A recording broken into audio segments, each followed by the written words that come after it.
learned some pretty harsh lessons this month, especially on people pleasing. But I want to clarify something because, truthfully, I never should have done those cure tests on Double Rhythm. There is a reason that I have never done a cure test on any other brand because they're bull. They don't prove anything. Now, the only reason I did those is because a bestie asked me to over on YouTube because Hallie the Nail Babe had done one and she didn't trust the results. So she wanted me to do it myself because she trusted me. Except for when the results didn't go like she wanted, she stopped trusting me. And I want to make this video because I need to clarify that cure tests mean absolutely nothing. The only way to know that your product is curing to a safe level is in a lab. What cure tests will prove is if it's severely under curing and you're getting that bubbling and oozing, and that means it's curing to less than 40%. So ever since I made those videos, people are tearing them apart. Like, why did you use this setting? Why did you use this swatch stick? Why didn't you buff? Oh, you did buff. Well, why didn't you use base coat? So it's like, there's no correct way to do it because they're BS. So there's no right or wrong way to do these tests and they prove absolutely nothing. So truthfully, I should have never done them. And so that's a lesson for me in people pleasing, that just because somebody asked me to do something doesn't mean I should. The lesson I will never learn though is brand loyalty. So I need some of you brand loyalists to tell me what compels somebody to ride so hard for a brand that doesn't care if they put them in the hospital with chemical burns.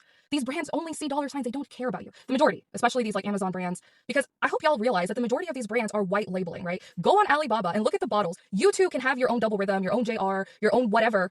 Look at the bottles. You can buy those and slap your logo on it. Congratulations, you're a brand owner. That is what these brands are doing. Why do y'all care so much? Like, I'm genuinely curious because I could never. So for example, DND, right? DND, as you guys know, is a brand that I use intermittently for 15 years. 15 years, folks. On and off. Because most of the time I did polygel or dip, but sometimes I would use it on top of it if I didn't have the color that I wanted. Never had a problem. But now all this stuff is coming out about DND, about how shady they are, that their SDS doesn't match, they're having curing issues, their customer service sucks. Now I could go on these videos and be like, I've used them for 15 years and I've never had a problem. I don't know what you guys are talking about. But why? Why? When thousands of people are saying the same thing, clearly they're not all lying. It is a problem. So I have zero issue. 15 years, folks. At this point, I probably should be loyal to that brand. I have no issue saying bye-bye DND and never recommending them again. See how simple that is? Because honestly, some of y'all are out here acting like you personally bottled these brands, like you created this formula. And I just can't understand the rationale behind coming onto somebody's comment section just for exposing the truth about your favorite brand and bullying them. I don't get it.